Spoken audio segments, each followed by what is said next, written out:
And welcome to Firstpost Spotlight, where we bring you the stories that matter from across the world, shining a light on the biggest issues and controversies. I'm Kerry Johnston, live from the Firstpost studios. First, a look at the day's headlines. India is set to acquire 114 Rafale jets from France, following the Defence Ministry's nod for multiple proposals worth around $39 billion. The approval comes ahead of French President Emmanuel Macron's visit to Delhi next week. China calls Taiwan's leader Lai Ching-te a war instigator after he warned that Beijing would target nations in the region if it seizes control of the self-ruled island. The Kremlin confirms that Russia has blocked popular messaging app WhatsApp after it allegedly failed to comply with the country's law. A strike by the staff of Germany's largest airline, Lufthansa, leads to the cancellation of more than 460 flights. Almost 70,000 passengers have been affected by the walkout. And Singapore is to establish a national council for guidance over how to use artificial intelligence, according to Prime Minister Lawrence Wong, who will chair the panel.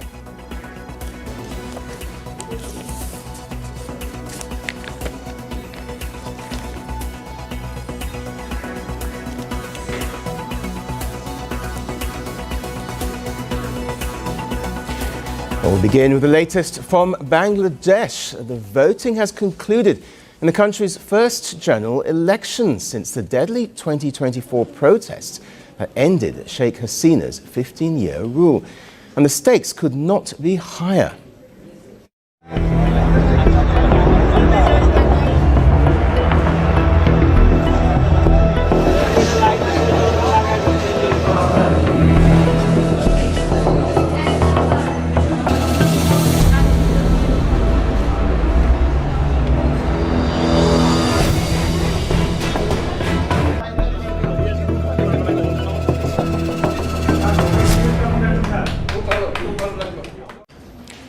More than 127 million Bangladeshis were eligible to cast their ballots, including nearly 5 million first-time voters. As of 2 p.m. local time, the official voter turnout stood at just over 47% across nearly 33,000 polling centres. The final turnout is likely to emerge later, but the counting of votes has now begun. First time experience, of course, it would be really great, and it was fun actually. I mean, as a first time, I always heard about that, like my father always voted, and I heard about, and this is the first time I gave votes. The feeling is good. I'm a first time voter. I'm gonna give vote to one person. They're gonna change our country, and they change everything for our government, our study materials, and we're gonna go anywhere for free. Well, earlier today, long queues formed early in Dhaka and across rural districts, signalling strong participation in what many are calling a defining moment for the nation's democracy. The top two contenders of this election, the Bangladesh Nationalist Party's Tariq Rahman and Jamaat-e-Islami's Shafiqur Rahman, also cast their ballots. Yes, it is a turning point. And we are waiting for that point, inshallah. People demand change, they desire change, we also desire the change. Interim leader Yunus declared the vote as the most peaceful and most celebratory election in Bangladesh's history. Meanwhile, just a short time ago, former Prime Minister Sheikh Hasina released a statement describing today's vote as illegal and unconstitutional. And the day has not been without turbulence. Crude bomb blasts were reported in Gopalganj and Munshiganj early this morning. In Dhaka's Mirpur 10 constituency, clashes broke out between supporters of the BNP and Jamaat-e-Islami, which the Jamaat chief is contesting. In Khulna, a senior BNP leader died following an altercation with a Jamaat activist.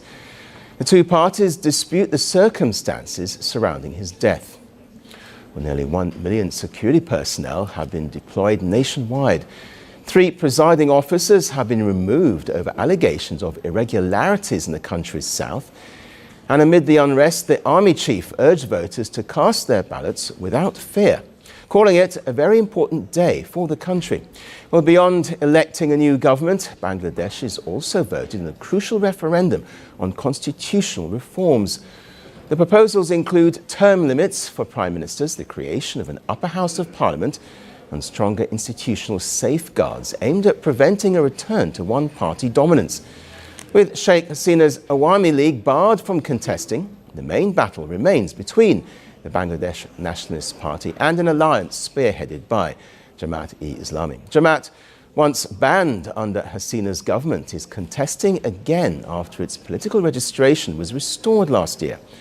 The Awami League, meanwhile, has dismissed the election as a sham and called the referendum unconstitutional. Hasina remains in India since her removal from office in August 2024. So, the voters have now sealed the fate of Parliament's 299 of 300 seats. Any party or alliance crossing the 151-seat mark will be eligible to form the next government. Well, opinion polls suggest the BNP may hold a slight edge, but others point to a tight contest. Hundreds of election observers from across the world were deployed on the ground to monitor the polls, and a short time ago, India's Ministry of External Affairs confirmed that while New Delhi did receive an invitation to send observers, it ultimately decided not to dispatch any representatives to Bangladesh. Well, whoever takes power will inherit a fragile economy and shifting regional dynamics. Relations with India have been tense since Muhammad Yunus assumed interim leadership in August 2024. For many young voters, this election is about more than party politics. It's about whether the promise of last year's uprising, reform, accountability and democratic renewal can finally take root. And for Bangladesh, this is not just a vote then. It's a test of whether the country can turn the page on political turmoil and chart a new course without slipping back into unrest. Well, for more on this, we have with us Shafkat Munir, Senior Fellow at Bangladesh Institute of Peace and Security Studies, joining us live now from Dhaka. Welcome to the programme. So, whoever eventually wins, how do you assess the significance of this election, either way? Thank you. This is a momentous election. This is a momentous election because for nearly 18 years, the people of Bangladesh haven't had a chance to vote properly in an election.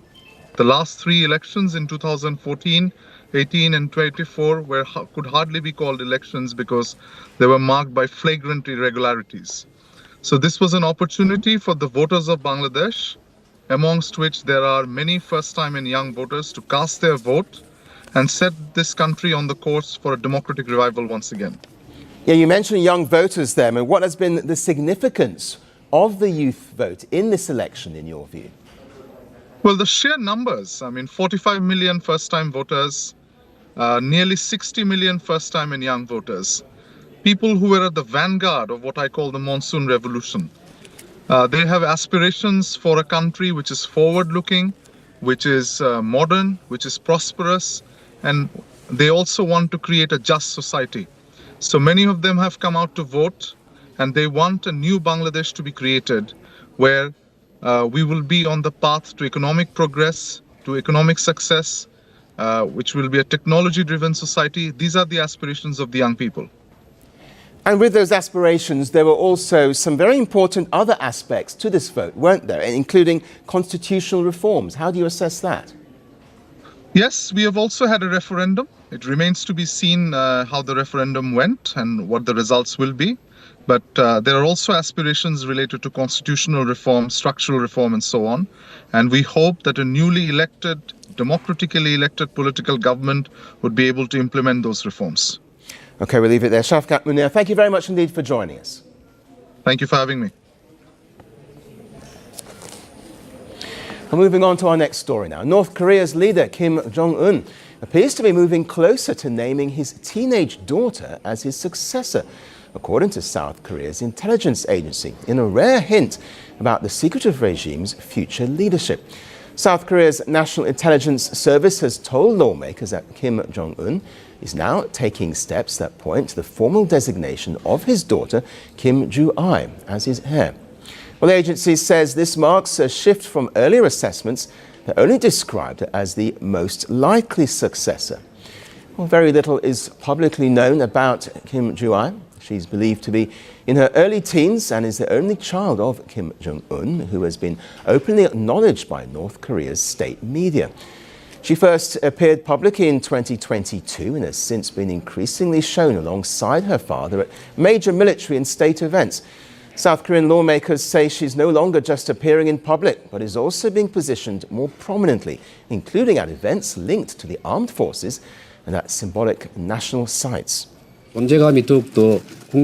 Considering all of that, Kim's daughter's presence is increasingly becoming more prominent domestically, and that she is giving her direct opinions on some policies during her on-site inspections. We can say it's somewhat unusual that the expression used was that she was in the stage of being internally appointed successor. From that, she was in study as successor. It will be closely watched whether Kim Ju-ai attends the upcoming ruling Workers' Party Congress and whether she's given any official title. If that happens, analysts believe it would strengthen the case that she is being formally introduced as a future leader. North Korea has never named a female successor. If she does succeed Kim, she would become the country's fourth-generation leader. The leadership transitions in the Kim dynasty have traditionally been tightly controlled and secretive. Any clear move to prepare a successor is being closely watched by South Korea and the international community because it could shape Pyongyang's future policies, military posture, and regional stability. Well, if confirmed in the coming weeks, Kim Ju-ai's rise would mark a major moment in North Korea's political dynasty, offering a rare insight into how Kim Jong-un is planning the future of one of the world's most closed and unpredictable regimes. Moving on to our next story now. The United States has sanctioned two senior leaders from Pacific Island nations over alleged corruption, warning that their actions help China expand its influence in a strategically sensitive region. The U.S. State Department has imposed sanctions on Ons Baules and the president of Palau's Senate, and Anderson Jibas, a former mayor in the Marshall Islands. Well, under the sanctions, the two leaders and their immediate family members are banned from entering America. The United States will continue to promote accountability for those who abuse public power for personal gain and steal from our citizens to enrich themselves. These designations reaffirm the United States' commitment to countering global corruption affecting U.S. interests. Washington claims Baules accepted bribes to support China's business and political interests in Palau, misusing his position for personal gain. Meanwhile, Jibas is accused of misusing money from the Bikini Resettlement Trust, a US-backed fund meant to support people displaced by American nuclear testing. The US says this misuse of funds harmed public trust and wasted taxpayer money. The Trump administration will not allow foreign public officials to steal from U.S. taxpayers or threaten U.S. interests. Today, State Department is publicly naming and banning from U.S. entry two corrupt government officials from the Pacific. Baules is among the local leaders who have backed recognizing Beijing's rule over Taipei, openly pushing for closer ties with China. Well, he has denied the allegations of corruption, accusing the United States of acting unfairly and saying no evidence has been presented to Palau's government. Jibas has not issued any public response so far. The Trump administration says it will not tolerate foreign officials misusing U.S. funds or undermining American interests, warning that corruption will carry consequences. The State Department says both cases weakened U.S. interests and opened the door for China to expand its footprint in the Pacific, which Washington sees as strategically important. Well, both Palau and the Marshall Islands were under U.S. control after World War II. They became independent in the late 20th century. Today, they're part of the freely associated states, which have security agreements with the U.S. in exchange for American defense support and financial assistance. Washington gets military access in the region. These island nations sit along a crucial Pacific corridor, which the Pentagon sees as vital in avoiding any conflict with China, providing the U.S. with a buffer zone for its military operations. Palau and the Marshall Islands are among the few countries that recognize Taiwan as an independent island, a position China strongly opposes. Beijing has been pushing Pacific nations to switch diplomatic ties in favor of China. It's expanded trade and infrastructure ties in the region, and leaders like Bangladesh have supported closer ties with China, placing these island nations at the center of growing US-China competition. Well, with Washington tightening its stance on corruption and foreign influence, the sanctions send a clear signal that the Pacific Islands are now a front line in the wider geopolitical contest between the United States and China. We turn now to a key debate in the United States impacting thousands of Indian professionals and global tech hiring. The H-1B visa, which allows US firms to hire skilled foreign workers, is at the center of it all. A proposal to charge a one-time fee of $100,000 per H-1B hire is being seen as a tough deterrent. But a new study suggests it may not impact the demand for H-1B workers after all. According to a report, even such a steep fee may not deter American companies. The research by American economist George Borjas argues that company wage gaps make H-1B hiring financially attractive despite higher costs. Well, this has particular significance for Indians. A large share of H-1B workers are Indian nationals employed in technology roles across the US. These professionals power some of the biggest global companies, from Silicon Valley giants to major IT services firms with Indian roots. The report says that foreign professionals are routinely compensated below their American peers, even when their skills, experience, and job profiles are identical. The average H-1B worker earns about 16% less than a U.S.-born worker in the same locality and with the same education, age, gender, and occupation. For Indian origin IT services firms operating in the US have much wider pay gaps. Here, average salaries are significantly lower than those of comparable American workers, creating substantial savings for employers. However, this pay gap is smaller at large US tech firms, where salaries are close to parity. In some cases, the difference is negligible. Crucially, the study reveals that this wage gap is not limited to big outsourcing companies. Nearly 75% of H-1B hires take place outside the top 25 firms. In fact, tens of thousands of small and medium-sized companies each hired at least one H-1B worker over a 4-year period. And even among firms that hire just a single H-1B employee, pay gaps remain significant. Practically all H-1B workers, except the few that end up in large American-owned high-tech companies, end up working for firms that pay them far less than the market wage for statistically comparable American workers. So why does this matter for the proposed $100,000 fee? Well, the study estimates that employers save close to $100,000 in payroll costs over the 6-year duration of a typical H-1B visa. So the total wage savings almost cancels out the proposed fee. As a result, employers still have a strong financial incentive to hire H-1B workers. The research goes even further, suggesting that even fees as high as $150,000 to $200,000 may not significantly cut demand. For many companies, access to skilled foreign talent, especially in critical technology roles, remains a business necessity. The study also points to other features of the H-1B program. The system itself gives employers an advantage. Companies must apply for a specific worker, and the number of new visas is strictly limited each year. This creates a shortage, which puts employers in a stronger position because workers are tied to the company that sponsors their visa. They cannot easily switch jobs. This limits their bargaining power and makes it harder for them to negotiate higher pay. As a result, companies are able to pay H-1B workers less than their American counterparts. However, higher fees alone may not deter H-1B hiring. For Indian professionals in particular, this debate continues to define job prospects and global careers. And our final story today. In India, mountains are not just a tourist destination. They're home to great mythology, shared experiences with visitors, and delicious local food. And in 2026, the world has officially taken note.